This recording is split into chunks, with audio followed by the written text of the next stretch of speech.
Welcome to Fredericksburg Mission, a podcast talking all things mental health and wellness in the Burgh. Brought to you by... How do you shorten the time it takes to buy a car? Car buying just got easier. Pohanka365.com lets you complete as much or as little of the car buying process online. Pohanka365.com. Car buying simplified. Anytime, anywhere.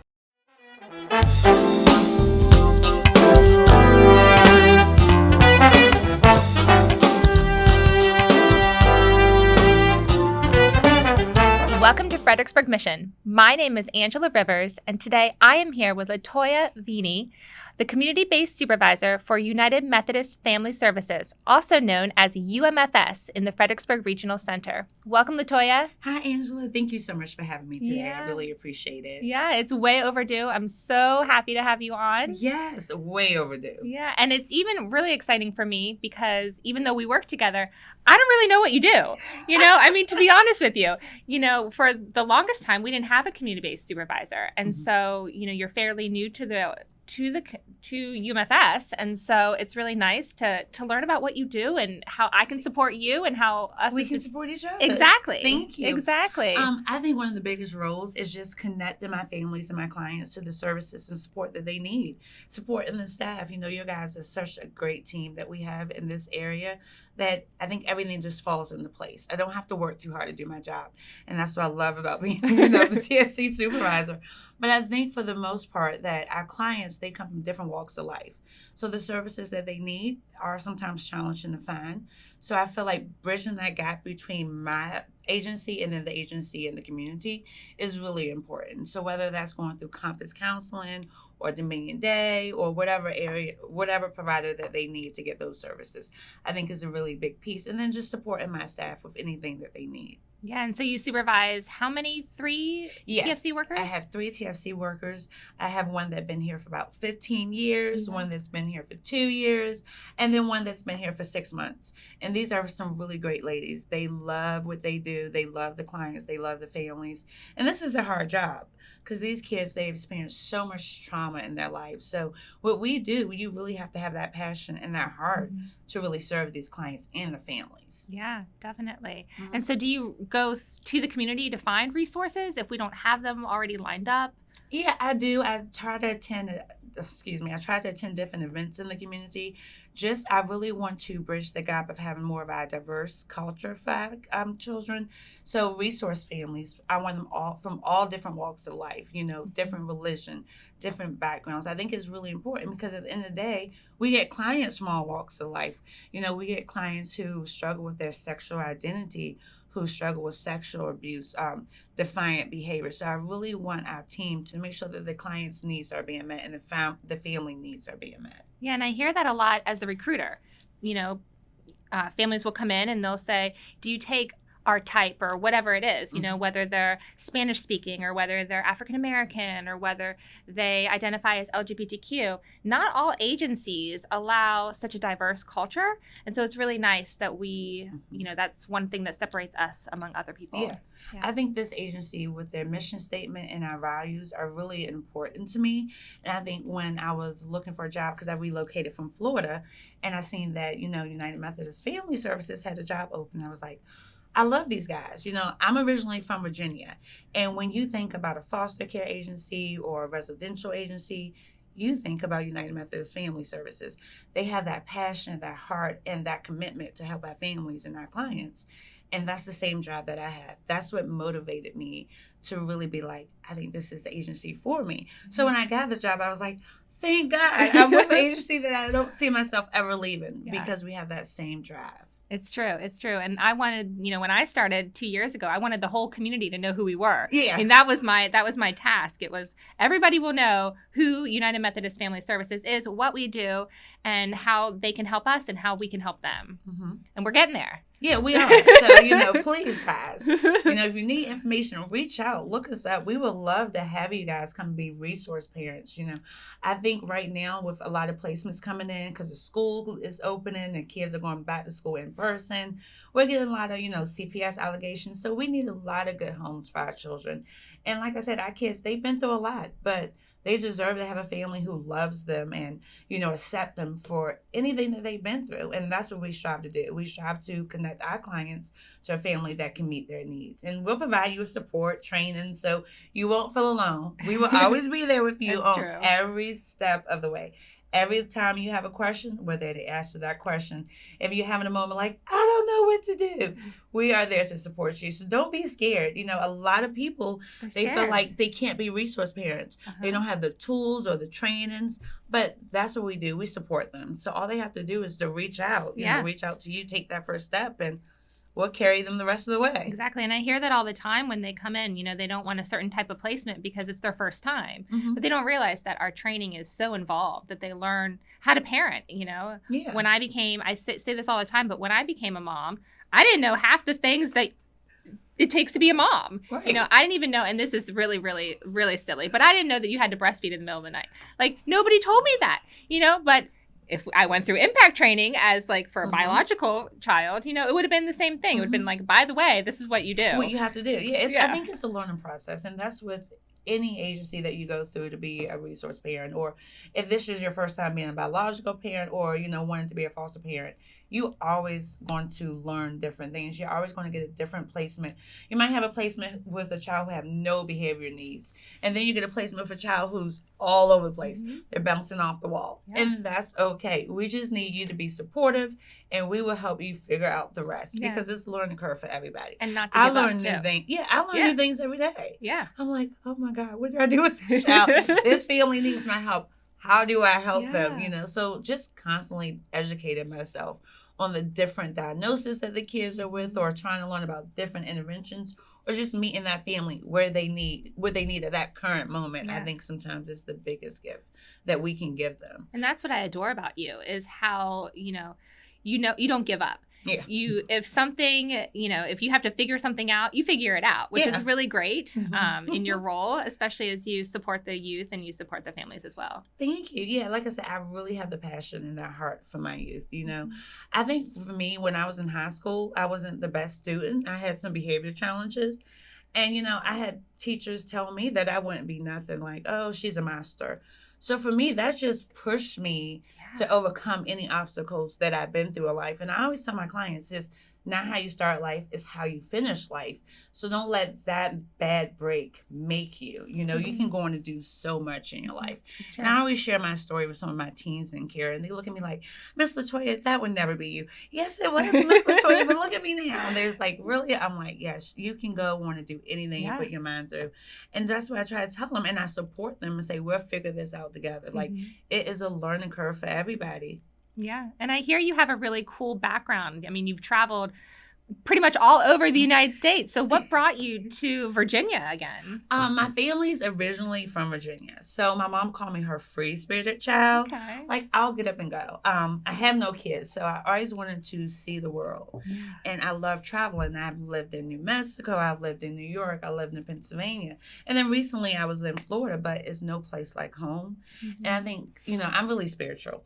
And I think God knew I needed to come home. I recently lost my grandfather. So that for me was like, you came home for a reason. True. Yeah, God, he never steers me wrong. So I think that. And, I don't push my religion off of my children, but I always tell them, find something that can get you through whatever you're going through, whether it's journaling, reading, or whether it's spiritual, listen to music, and don't ever give up on that.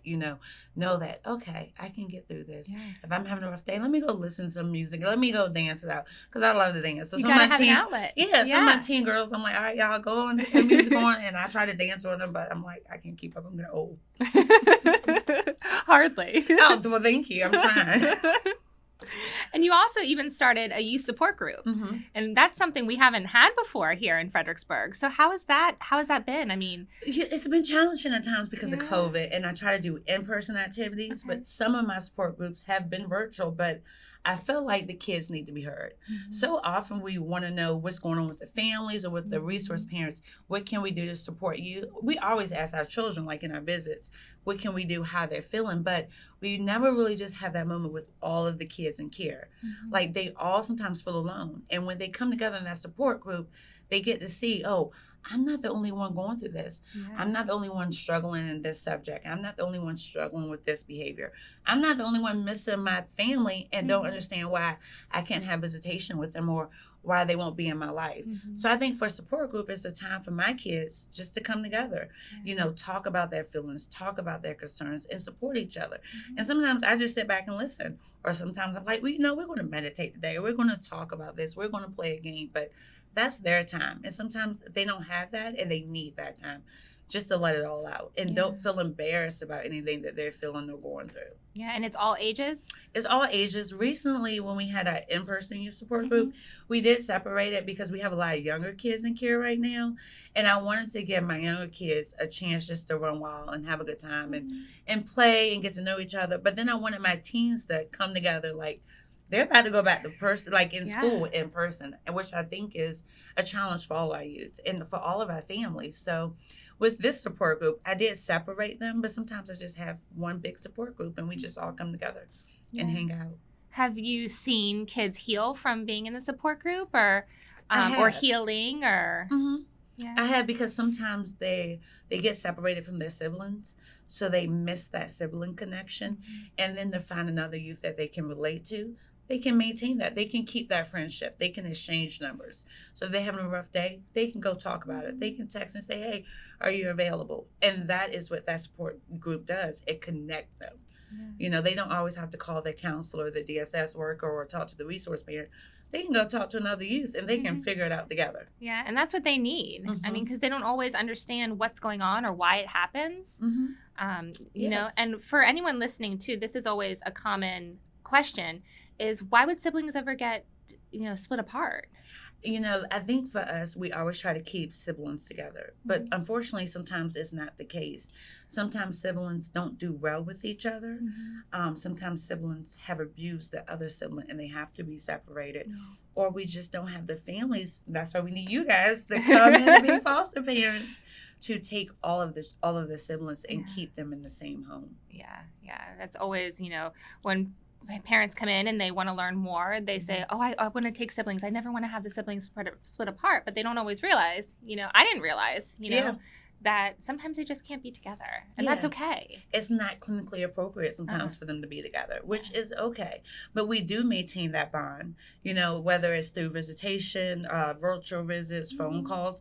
We always maintain that bond with the siblings, because I have siblings and I could only imagine how I would feel if I couldn't talk to them, So, we maintain it the best way we can, but sometimes it's just clinically not appropriate for them to be together. Yeah, definitely. And then what is your favorite part about what you do?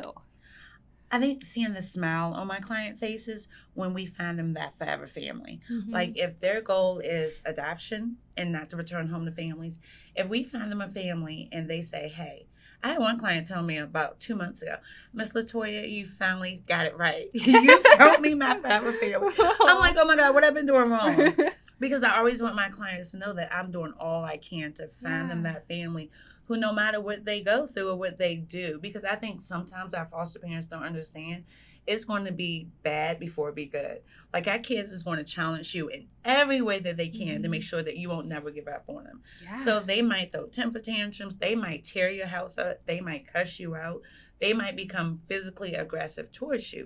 But at the end of the day, if they know you're not going to give up on them, and no matter what they do, you're going to stay by them, then their behaviors will get better. And with that support of those services that we will put in place, you will see a change in them.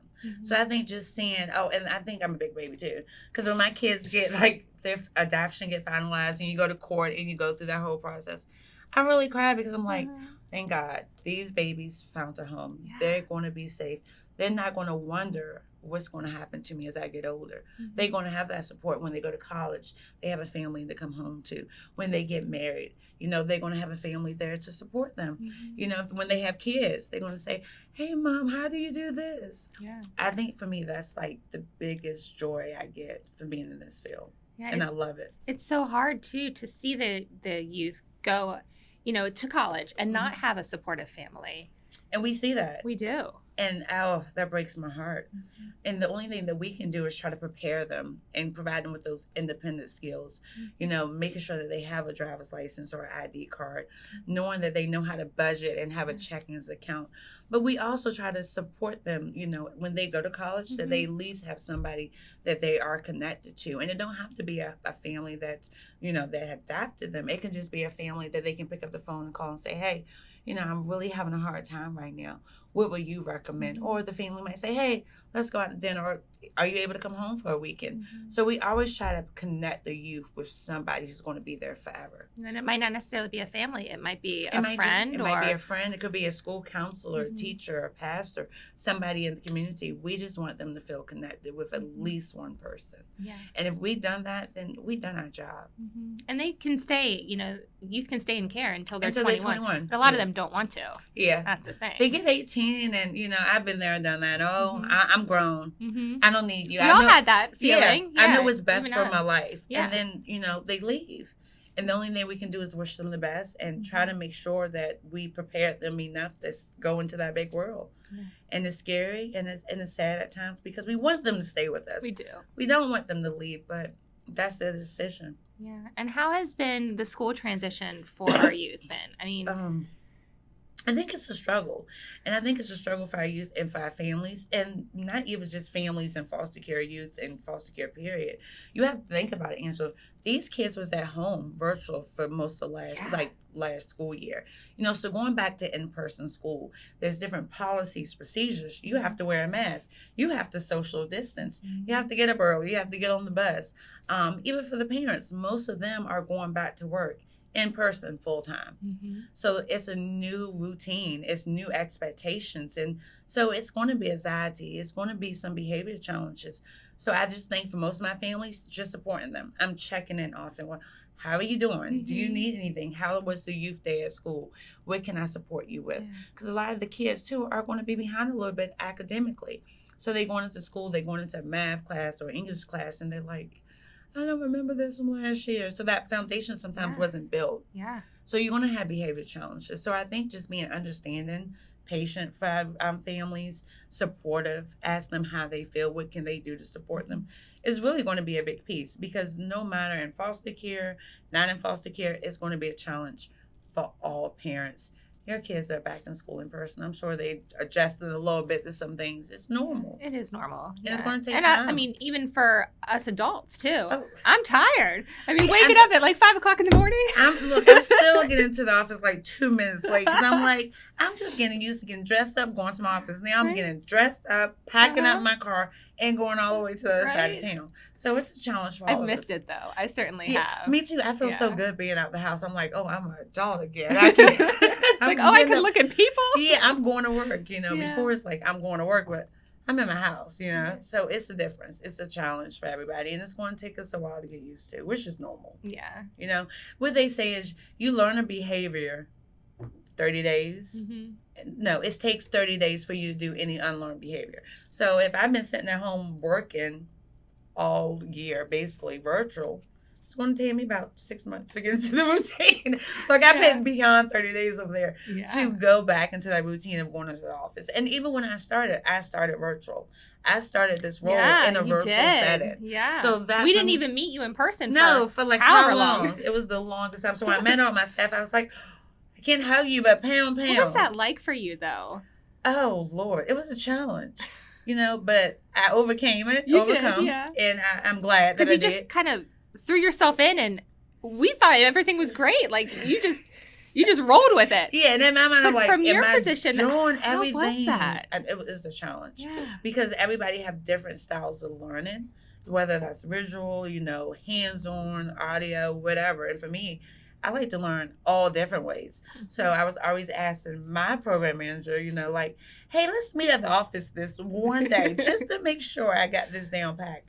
And then some days I can just learn everything virtual, but it just all depends. So it's the same way for me. I know it's the same way for the kids. Some kids need to be hands-on. They need that one-to-one support. And how is that connecting with the kids and the families? It was a challenge. I mean, we played games. I built that rapport with them, but it's nothing like meeting somebody in person. I think for me, I love that face-to-face interaction, that you can read people body language, you can really get to know how your kids are doing. Because of course virtual, my kids might say, oh, everything is fine, Miss Latoya, and then I go do my home visit, or they'll maybe like, keep their screen off. And then I go do my home visit, everything clearly is not fine. Like, I've been hearing this report from the parents. So yeah. And so when you work with these youth though, I mean, how do you boundary yourself? Oh, I mean, how do you not, you hear really terrible circumstances and then you hear great things too. So how do you not take that home with you? See, that's always a challenge. And that's for anybody who work in any type of mental health field, whether you're a therapist, a psychiatrist, a psychologist. You hear so many stories about what these kids been through. So first thing I want to do is just wrap them all up in my arms. Be like, oh, come on, babies. You're coming home with Miss Latoya. Excuse me. But you can't do that. You have to separate. I never forget when I was in grad school, my professor told me, every person in the mental health field need their own therapist. And they are correct. That's true. So I think I just have a good support system. I have my outlets. I love to meditate. I'm very religious. So I like to pray. I like to get up early and have that time with me and God, because that sets my mood for the rest of the day. And I feel like if I miss that time, and sometimes I do because I'll sleep in, my day is not, I can feel the difference in my day and how I get started. And I just think, going out on the weekends, sometimes whether it's just out to dinner or for a walk, really helps me stay grounded, because this job is stressful. I mean, you can get burnt out. So it's hard. You're not allowed. Yeah, I know. So, I mean, I think just walking, I'm a coffee drinker. Coffee's my best friend. I love my coffee. I think if I don't have a cup of coffee, then speaking of coffee, Angela forgot to get my coffee today. So if I don't have my coffee, I think it's a challenge. But well, I owe you one. You owe me too. Got it.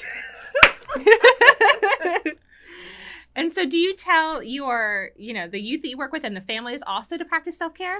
Most definitely. Yeah. I think too, for our foster parents, we provide respite for them, because, whether they're single or married or a 2-parent family, they need date night or they need a night just on the town for themselves. And explain what respite is, because a lot of people, when they come in and talk to me, they have no idea what respite is. So what we do for respite is we provide the respite. Well, we have respite families, and that's just another foster family that's in our agency. And we set up a time for that child to go to that family, whether it's for a weekend, it's for a day. It could be longer than a weekend, but I feel like each family needs a break. And we always encourage them to reach out to each other to build that relationship with one another. Sometimes as an agency, we always don't have to, call the foster parent and say, hey, can you provide respite for this foster family? No. Not only do we have youth support group, but we have parent support group. And that gives the parents the opportunity to come together, to get to know each other, exchange numbers, talk about their concerns, how the youth is doing in their home. So we hope from there that they would utilize that and say, hey, well, can you watch them this weekend for me? And sometimes it works that way, and sometimes it doesn't. And sometimes we'll just call other families to say, hey, are you available to take so-and-so for the weekend, or can you take them for 2 weeks? The family have an extended vacation that they need to go on. And that's fine. But, self-care is so important, whether it's reading a book, whether it's us sending them a gift card so they won't have to cook dinner that night. Because it's challenging. Everybody loves that.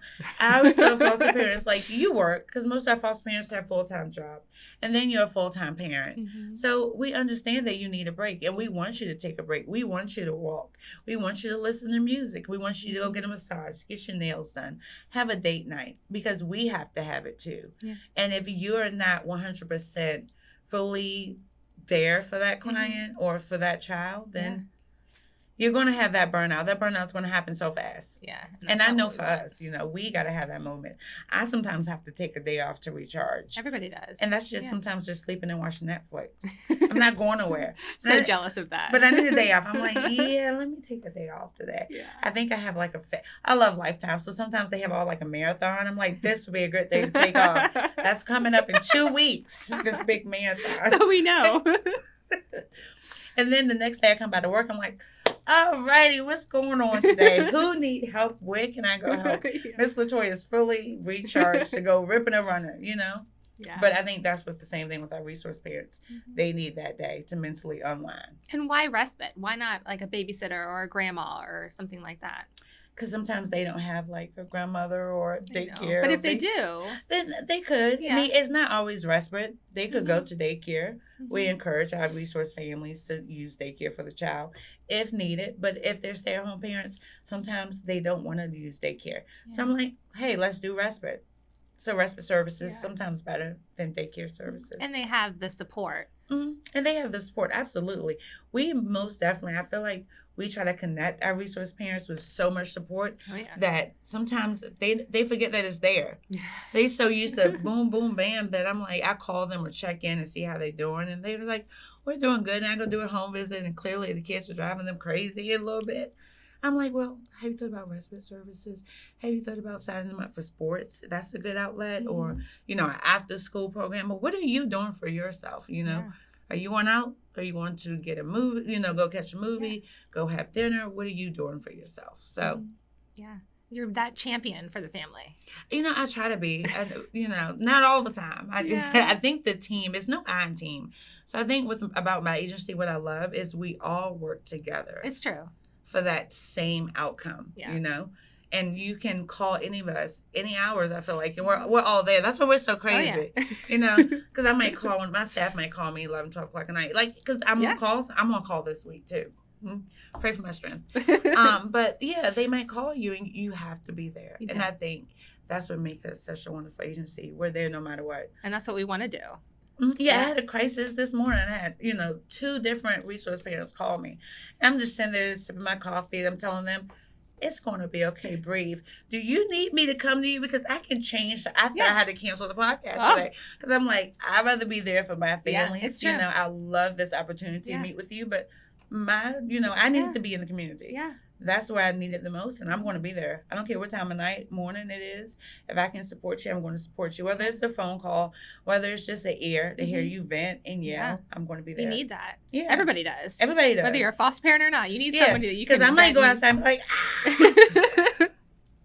So I asked this question to all of our guests, and obviously we know you are an unwavering champion. We talk about that to our families. We tell them that they are unwavering champions. Our youth are unwavering champions. Our staff, the community are all unwavering champions. How do you view yourself as an unwavering champion? Oh, I feel like, being an unwavering champion, you have to be strong. You have to be fierce. And you can't give up. So I have this little model that I always use with like my own family, my nieces, my nephews, anybody. In life, you're going to go through ups and downs. But one thing about me, Angela, is I might bend, but I won't break. Yeah. And that's the same thing that I do in the community when I'm out here. We might have a crazy day with our clients and our families, but I always tell my clients, I always tell my families, we're going to have a moment where we don't feel like we're giving up, but we won't bend. Yeah. I mean, we won't break. We'll bend, but we're not going to break. We're going to get through this. Yeah. We're going to find a solution to the problem. We're going to overcome this obstacle because anything that we put our mind to, we can do and we can achieve it. So I think with the support of the community, the support of you guys, we will get through it. It's true. It's true. Well, Latoya, it's been so nice to have you here. Thank you for having me. It's been such a pleasure. And I don't like doing these things. I do not like public You did great. speaking. So there. But it's been such a pleasure. And I just enjoy giving back and trying to help these clients and these families any way I can. Yeah. So thank you so much for having me. It's been a wonderful day. It's been so nice. And so nice to have you here and get to know you better and learn more about what you do because I clearly had no idea. Well, it's not easy all the time, but it's worth it. Yeah, it is. Well, we're happy to have you on the team. And thank you. I love getting to know you more and more. And we'll get to know each other more because I love you too, Angela. You do such a great job recruiting our foster parents. Thank you. So keep up the good work. Thanks. We need them. You got more coming in and be ready to have them part of our family because that's one thing, like I said, too, we are a family. It's true. It's very true. Yeah. Well, this is Angela Rivers with Fredericksburg Mission. Of course, if you'd like to learn more about becoming a foster parent, please visit www.umfs.org. We'll see you next time. Thank you for joining us. I'm Angela Rivers with Fredericksburg Mission. Tune in at Apple Podcasts, Spotify, or anywhere you listen to your podcast. Join us again next week for our next episode. How do you shorten the time it takes to buy a car? Car buying just got easier. Pohanka365.com lets you complete as much or as little of the car buying process online. Pohanka365.com. Car buying simplified. Anytime, anywhere.